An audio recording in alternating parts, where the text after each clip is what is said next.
But we couldn't have done what we've done for all these years without your support certainly behind us. So we wanted to take a moment and just present you to everybody and say thank you for all that you've done.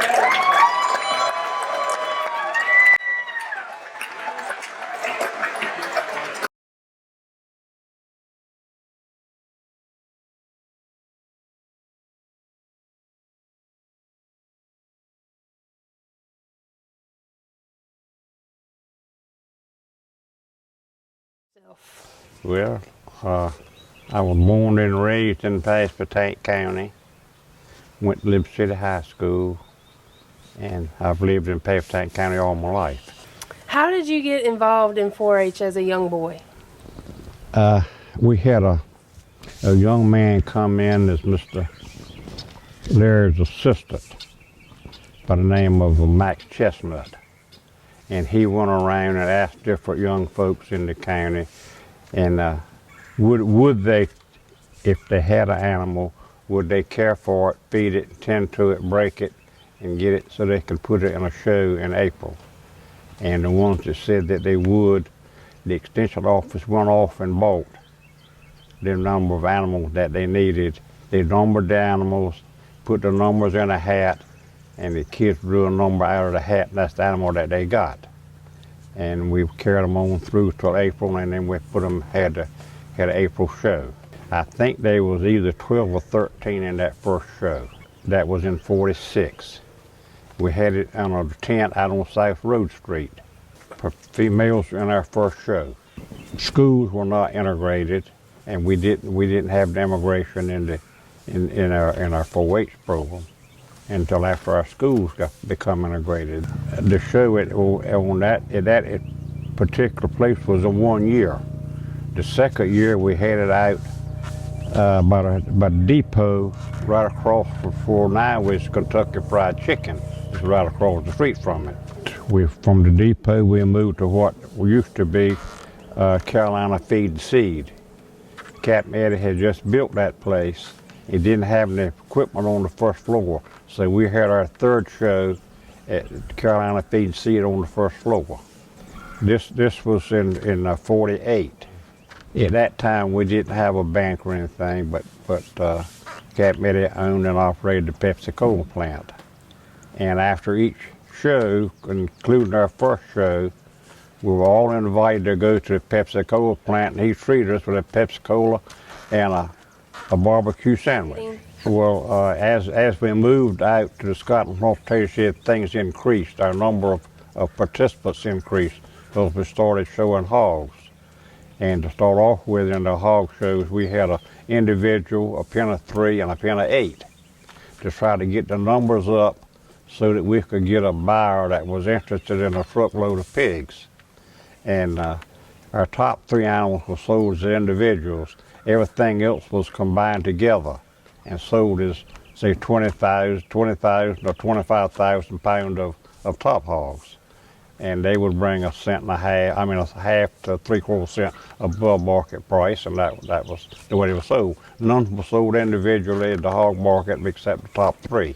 Lambs came in the mid-80s after we got moved out to where we're at now. So will come in the mid-90s. States shows around the state was putting lambs in their show, and I was fortunate enough to be on a livestock judging team that represented North Carolina in the national contest. When we got to the national contest, we had to judge lambs. We had never seen any lambs before, and other shows around the state, they were bringing in lambs, and so we did too. So I was on a judging team with Jimmy Only, Jerry Hardison, and John Thomas James. Was the 4 of us. The 4 of us boys were together for 2 years before we won the state judging contest.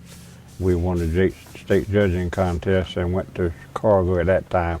The national show was held in Chicago, and we went to Chicago. At that time, Mr. Chestnut had moved away and took a job as chairman of a county up at Elizabethtown, and we had a young man in here by the name of Joe Perry. He continued the judging contest and the 4-H show, just like it had been started. And he worked with us until time to go to Chicago, which was 2 years after he got here. And then he took a job in South America where all they were on tobacco company. And Mr. Swindell Larry carried us to Chicago because Mr. Perry had already left us. We did fine. I don't think there's been another team from North Carolina that did as well as we did. Both of my children were on a judging team, but they didn't quite reach the state, win the state contest. Now, to my knowledge, from the word go, I know our first show, we had a couple of young people from Camden and a couple from Paquemmons to show steers in our show. And when we moved out to Potato Shed, Chowan County was part of our show. And they later separated and went on their own, and now that's a single county show. And we call it a 5-county show, but it's actually 6 counties involved because Dare County is welcome to come in at any time. At the last show that we had at Scotland Hall Potato Shed was a disaster. We had a northeaster that same time we had that show, and the wind was blowing out of the east and blowing rain clean across that shelter.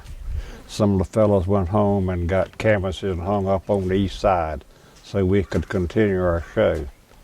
And we had to get the van that had given us high bid on the hog to come get them that Wednesday afternoon so we could have the steer show inside rather than outdoors where we've been using having it.